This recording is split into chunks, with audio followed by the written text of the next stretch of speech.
guys, welcome back to the channel Study Time, and today we are going to continue SP chapter number 2, that is sources of corporate finance. तो kinds of share, हम लोग kinds of share से start करने वाले हैं. As per the section 43 of companies act 2013. Okay, तो kinds of share कहाँ पे दिया है? Section 43 of companies act 2013. तो उसके अनुसार a company can issue different types of share depending upon right to control income and risk. Okay, तो company shares issue करती है on the base of section 43 companies act 2013. Okay, तो उसमें क्या दिया है कि हम लोग अलग अलग टाइप के शेयर्स इशू कर सकते हैं. Okay, depending upon the right to control और depending upon the income and risk. Okay, उसके अनुसार हम लोग शेयर्स को इशू कर सकते हैं. The following chart shows different kinds of share. Okay, तो इस जो हम लोग चार्ट देखने वाले हैं उसमें हम लोग को दिया है कि कौन से डिफरेंट टाइप्स ऑफ शेयर्स होते हैं. तो देखो, शेयर को दो टाइप में डिफ्रेंशिएट किया हुआ है, equity shares and preference shares. Okay, तो हम लोग को पता है इक्विटी शेयर्स कौन से शेयर्स होते हैं जो कंपनी में उनको प्रायोरिटीज़ नहीं सॉरी इक्विटी शेयर्स ऐसे शेयर्स होते हैं जिनको प्रायोरिटी नहीं होती है. उनको डिविडेंड भी सबसे लास्ट में मिलता है और जो उनका कैपिटल होता है वो भी उन लोग को मिलता है eight the time of finding up. Okay, last. वैसे प्रेफरेंस शेयर्स का नहीं होता. प्रेफरेंस शेयर्स वालों को प्रायोरिटी देती है जब भी डिविडेंड डिस्ट्रीब्यूट होता है तो प्रेफरेंस शेयर्स वालों को वो जल्दी मिल जाते हैं और उनका जो डिविडेंड होता है वो फिक्स होता है और जो भी पैसा होता है एट द वाइंडिंग अप उन लोग को पहले मिलता है, प्रेफरेंस शेयर्स वालों को. ओके, तो ये होता है equity share and preference shares. तो उसमें भी टाइप्स है, जैसे इक्विटी शेयर्स में 2 टाइप्स है और प्रेफरेंस शेयर्स में 8 टाइप्स है. तो इक्विटी शेयर में फर्स्ट टाइप है equity shares with voting rights. Okay, तो ये जो इक्विटी शेयर्स होते हैं उनको ना वोटिंग राइट्स दी जाती है on the basis of voting right. Okay, so these are equity shares with voting rights. और नेक्स्ट है equity shares with differential voting rights. Okay, मतलब ये जो सेकंड है वो है shares with different voting rights. Okay, तो ये दोनों अलग अलग शेयर्स है but they are 2 types of equity shares. Okay, next है प्रेफरेंस शेयर्स. तो प्रेफरेंस शेयर्स के 8 अलग अलग टाइप्स हैं. First is cumulative preference shares. Okay, next is non cumulative preference shares. उसके बाद है पार्टिसिपेटिंग प्रेफरेंस शेयर्स. उसके बाद non participating preference shares. Then convertible preference shares, non-convertible preference shares, redeemable preference shares and irredeemable preference shares. तो ये 8 type of preference shares. Okay, इसको हम लोग सबको डिटेल में पढ़ने वाले हैं. इनका पूरा हम लोग को दिया है इन ऑल कि क्या होता है, पर मैं आपको शॉर्ट में बताती हूँ. क्यूमुलेटिव प्रेफरेंस शेयर्स ये होता है जो भी उनका डिविडेंड है, अगर इस साल कंपनी को प्रॉफिट नहीं हुआ ओके, तो उनका जो डिविडेंड है वो स्किप किया जाता है, उनको नेक्स्ट ईयर में वापस से उसके साथ एडिशन में मिल जाता है. मतलब इस साल का भी मिलेगा और नेक्स्ट साल का भी मिलेगा. वैसे नॉन क्यूमुलेटिव प्रेफरेंस शेयर्स जो होते हैं उसको इस साल का अगर डिविडेंड नहीं मिला तो वो नहीं मिलेगा, नेक्स्ट ईयर भी नहीं मिलेगा, उसके बाद भी नहीं मिलेगा. ओके, एक बार नहीं मिला तो नहीं मिलेगा. Next is participating preference shares. ये जो होते हैं वो जो भी अगर कंपनी को एक्स्ट्रा प्रॉफिट हुआ, अभी प्रेफरेंस शेयर्स का जो डिविडेंड रेट होता है वो फिक्स होता है, तो पार्टिसिपेटिंग प्रेफरेंस शेयर्स वालों को जो अगर कंपनी को एक्स्ट्रा प्रॉफिट हुआ है तो उसमें भी थोड़ा सा पार्ट उन लोग को मिलेगा, उस प्रॉफिट में से भी थोड़ा बहुत पार्टिसिपेटिंग प्रेफरेंस शेयर्स को मिलेगा. But non participating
the next one is fluctuating dividend, मतलब इक्विटी शेयर्स का जो डिविडेंड होता है वो हमेशा चेंज होता है. Equity shares do not have a fix rate of dividend. Okay, equity share का जो डिविडेंड रेट होता है वो फिक्स नहीं होता. The rate of dividend depends upon the amount of profit earned by the company. तो जो उनका प्रॉफिट कंपनी का होगा उस पर उनका जो डिविडेंड रेट है वो फिक्स होगा. मतलब अगर कंपनी का डिविडेंड ज़्यादा हुआ तो उनका भी डिविडेंड ज़्यादा होगा, अगर कंपनी का डिविडेंड कम होगा तो उनका भी कम होगा. If company earns more profit dividend is paid at a higher rate. अगर कंपनी का प्रॉफिट ज़्यादा हुआ तो इक्विटी शेयर होल्डर वालों को ज़्यादा डिविडेंड मिलेगा. On the other hand, if there is insufficient profit और loss, board of director may postpone the payment of dividend. Okay, मतलब अगर कंपनी के पास उतना प्रॉफिट नहीं है, ओके, कि वो इक्विटी शेयर वालों को भी डिविडेंड दे, प्रेफरेंस शेयर वालों को भी डिविडेंड दे, तो बोर्ड ऑफ डायरेक्टर्स डिसाइड करेंगे कि हम लोग आइदर जो डिविडेंड है वो पोस्टपोन करेंगे या फिर उनको बाद में मिलेगा, या फिर कभी कभी ऐसा होता है कि उन लोग को नहीं मिलता. ओके, सो इक्विटी शेयर वालों को हम लोग रिस्क होल्डर्स या फिर वेंचर कैपिटल इसीलिए बोलते हैं. Okay, equity share holder can not comply them to declare and pay the dividend. मतलब इक्विटी शेयर होल्डर वाले जो होते हैं वो जो बोर्ड ऑफ डायरेक्टर होते हैं उन लोग को फोर्स नहीं कर सकते कि हम लोग का डिविडेंड दे दो, हम लोग को डिविडेंड डिक्लेयर करके हम लोग को पेमेंट कर दो. The income of equity share holder is uncertain and irregular. इसकी वजह से क्या होता है, जो इनकम ऑफ शेयर होल्डर होता है यानी कि the dividend of share holder वो कैसे रहता है, अनसर्टन एंड इरेग्युलर. मतलब कभी भी मिल सकता है, दैट इज, और इरेग्युलर कितना मिलेगा वो भी उन लोग को नहीं पता रहता. The equity shares get dividend at fluctuating rate. तो जो रेट ऑफ डिविडेंड होता है इक्विटी शेयर वालों का वो कैसे होता है, फ्लक्चुएटिंग. ओके, मतलब कम ज़्यादा फिक्स नहीं रहता है, फ्लक्चुएटिंग होता है, चेंज होता है. ओके, फ्लक्चुएटिंग का मतलब चेंज होता है. Then the third feature is rights. Okay, third feature क्या है, rights. Equity share holder enjoy certain rights. तो इक्विटी शेयर होल्डर्स को क्या होती है, थोड़ी बहुत राइट्स होती है. First, right to vote. कि मतलब इक्विटी शेयर्स वाले जो है वो क्या कर सकते हैं, वोट कर सकते हैं, उन लोग को वो राइट है, अधिकार है. It is the basic right of equity share holder through which they can elect directors, alter memorandum and article of association etcetera. तो राइट ऑफ वोट, ये राइट इक्विटी शेयर वालों को दी जाती है, वो एक बेसिक राइट है, सामान्य राइट है जो इन लोग को मिली है. उससे वो क्या कर सकते हैं, वो जो डायरेक्टर्स होते हैं, जो उनके रिप्रेजेंटेटिव होते हैं, उन लोग को इलेक्ट कर सकते हैं बाय वोटिंग. ओके, या फिर alter memorandum of association and article of association. आप लोग ने पढ़ा होगा मेमोरेंडम ऑफ एसोसिएशन क्या होता है, आर्टिकल ऑफ एसोसिएशन क्या होता है, 11th स्टैंडर्ड में ये था. तो ये जो डॉक्यूमेंट्स है वो क्या कर सकते हैं, अल्टर कर सकते हैं, यानी उसमें कुछ चेंजेस करना होगा तो ये लोग कर सकते हैं.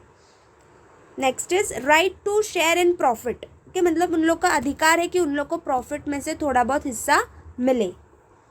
It is an important right of equity share holder. Okay, equity share holder का क्या है, ये इम्पॉर्टेंट राइट है कि उन लोग को क्या मिलेगा, share in the profit of the company. They have right to share in the profit when distributed as dividend. Okay, share in profit मतलब क्या, उन लोग को उसमें से हिस्सा मिलेगा, तो उस हिस्से को हम लोग क्या बोलेंगे, डिविडेंड. क्योंकि उन लोग की जो इनकम होती है या फिर उन लोग को जो भी रिटर्न्स मिलता है उन लोग को हम क्या बोलते हैं, डिविडेंड. ओके, तो शेयर होल्डर्स को राइट होता है कि उन लोग को जब कंपनी डिस्ट्रीब्यूट करे उनका डिविडेंड तो वो उन लोग को मिले. If the company is successful and makes handsome profit they have advantage of getting large dividend. Okay, अगर कंपनी सक्सेसफुल है, ओके, और कंपनी का अच्छा खासा प्रॉफिट हुआ है तो उन लोग को एडवांटेज है कि उन लोग को ज़्यादा प्रॉफिट मिलेगा, मतलब ज़्यादा डिविडेंड मिलेगा अगर ज़्यादा प्रॉफिट होगा तो. Then next is right to inspect books. मतलब उनका अधिकार है कि वो बुक्स चेक कर सकते हैं, इंस्पेक्ट कर सकते हैं. Equity share holders have right to inspect statutory books of their company. कि तो इक्विटी शेयर होल्डर्स वालों को राइट होता है कि वो जो स्टैटिस्टरी बुक्स होते हैं कंपनी के वो चेक कर सके. स्टैटिस्टरी बुक्स मतलब क्या, जो लीगल बुक्स होते हैं. ओके, जैसे कि रिपोर्ट्स हुआ, मिनट्स हुआ, तो वो क्या कर सकते हैं, वो देख सकते हैं. रजिस्टर ऑफ मेंबर्स, ये जो बुक्स है वो इक्विटी शेयर होल्डर्स देख सकते हैं. राइट टू ट्रांसफ़र शेयर्स, मतलब इक्विटी शेयर वालों को राइट होता है कि वो अपने शेयर ट्रांसफ़र कर सके। The equity share holder enjoy the right to transfer shares as per the procedure laid down in article of association. तो इक्विटी शेयर होल्डर्स उसके जो शेयर्स होते हैं वो किसी और को दे सकते हैं। ओके, तो उन लोग के पास वो अधिकार है कि वो अपने खुद के शेयर्स किसी और को ट्रांसफ़र कर सके, पर वो कैसे करेंगे? As per the procedure laid down in article of association, जैसे आर्टिकल ऑफ एसोसिएशन में प्रोसीजर दिया है उसी हिसाब से उन लोग को शेयर्स को ट्रांसफ़र करना होगा। Okay, so fourth feature is no preferential right. उन लोग को जो प्रेफरेंस मतलब प्राधान्य की जो राइट होती है कि उन लोग को पहला अधिकार मिलेगा, वैसा नहीं होता। Equity share holder do not enjoy preferential right in respect of payment of dividend. जब भी डिविडेंड का पेमेंट होता है तो उन लोग को क्या होता है? No preferential right. पहले किसको मिलता है? प्रेफरेंस शेयर्स वालों को, इसलिए उसका नाम क्या है? Preference shares. ओके, उसके बाद अगर बचा कुचा जो होगा वो किसको मिलेगा? इक्विटी शेयर वालों को। Okay, they are paid dividend only after the dividend paid on preference shares has been paid. मतलब अगर प्रेफरेंस शेयर वालों को उन लोग ने पे कर दिया डिविडेंड, उसके बाद इक्विटी शेयर वालों को मिलेगा। Okay, similarly at the time of winding up of the company the equity share holders are paid last. और क्या, जब भी कंपनी बंद होगी, ओके, तो जो भी पैसा बांटा जाएगा उसमें भी जो इक्विटी शेयर वाले हैं उनका नंबर लास्ट में आएगा। Okay, further if no surplus amount is available equity share holders will not get anything. Okay, मतलब अगर सब कुछ दे दिया सब लोग को, इन्वेस्टर्स हो गए या फिर प्रेफरेंस शेयर्स हो गए, उन लोग को दिया अमाउंट और उसके बाद कंपनी के पास कुछ बचा ही नहीं है, सरप्लस अमाउंट कुछ है नहीं कंपनी के पास, एक्स्ट्रा अमाउंट, तो क्या करेगा फिर? इक्विटी शेयर वालों को देने के लिए कंपनी के पास कुछ नहीं है, तो इक्विटी शेयर वालों को कुछ नहीं मिलेगा कि equity share holders will get nothing. Fifth feature, controlling power. Okay, तो इक्विटी शेयर होल्डर वालों के पास क्या होती है? Controlling power. The control of company is wasted in the equity share holders. तो इसके पास होती है, इक्विटी शेयर होल्डर्स के पास क्या होती है? Controlling power of company. They are often described as the real masters of the company. Okay, तो उन लोग को क्या बोला जाता है? Real masters of the company. Okay, so question can be asked why equity share holders are called as real masters. तो उसका आंसर क्या आएगा? The equity share holders are described as real masters because they have the controlling power of the company or the controlling power of the company invested in the equity shareholders. Okay, उसके बाद it is because they enjoy exclusive voting rights. Okay, उन लोग को real masters क्यों बोला जाता है? और उन लोग के पास पावर होती है, वोटिंग राइट्स होते हैं। The act provide the right to cast vote in the proportion to share holdings. Okay, तो as per the act उन लोग को जो वोटिंग राइट दिया है वो कैसे दिया है? Proportion to the share holdings, मतलब उन लोग का जितना शेयर होगा कंपनी में उसके अकॉर्डिंग वो लोग वोट करेंगे। Okay, they can exercise their voting rights by proxies without even attending the meeting in person. Okay, मतलब वो जो वोटिंग राइट उन लोग को दी है उसके उन लोग को और एक राइट दी है कि अगर उन लोग वो मीटिंग के लिए प्रेजेंट नहीं हो सकते या फिर वो मीटिंग अटेंड नहीं कर सकते, सो उनके जो प्रॉक्सीज होंगे, मतलब उनके जगह कोई और जाएगा मीटिंग के लिए, तो उसको बोला जाएगा प्रॉक्सी। तो जो भी प्रॉक्सी होगा वो भी वोटिंग कर सकता है on the behalf of the person, मतलब शेयर होल्डर के बिहाफ पे वो प्रॉक्सी भी वोट कर सकता है इन द मीटिंग। ओके, तो ये क्या हुआ? अगर वो शेयर होल्डर मीटिंग नहीं भी अटेंड कर रहा फिर भी वो क्या कर सकता है? वोट कर सकता है on the basis of the proxy. Okay, by exercising voting right they can participate in the management and affairs of the company. Okay, तो उन लोग को क्या है? वोटिंग राइट्स है और उसके वजह से वो कंपनी के मैनेजमेंट में हिस्सा ले सकते हैं, जो कंपनी के अफेयर्स है वो देख सकते हैं। They elect the representatives called directors for management of the company. Okay, तो शेयर होल्डर्स क्या करते हैं? इक्विटी शेयर होल्डर्स डायरेक्टर्स को इलेक्टिव करते हैं, ओके, एज देयर रिप्रेजेंटेटिव। मतलब वो जो कंपनी के रिप्रेजेंटेटिव्स जो होते हैं उनमें से वो क्या किसको इलेक्ट करते हैं? डायरेक्टर को, ताकि वो क्या कर सके? कंपनी के देखभाल कर सके, कंपनी को मैनेज कर सके। They are allowed to vote on all matters discuss at the general meeting. Okay, so we know share holders की कौन सी मीटिंग होती है? General meeting. तो शेयर होल्डर्स को राइट है कि जितने भी जनरल मीटिंग्स हैं उनमें वो वोट कर सके on all the matters. Third, equity share holders enjoy control over the company. तो उसके हिसाब से क्या होता है, शेयर होल्डर्स कंट्रोल कर सकते हैं पूरे कंपनी को. Okay. I hope you guys understood what I have said in this video. Please like, share and subscribe. If you have any doubt, please comment me below. I will refer to it and clear all your doubts. So that's all for today. Thank you for watching this video. Please press the like button and subscribe for getting more updates like this. Thank you.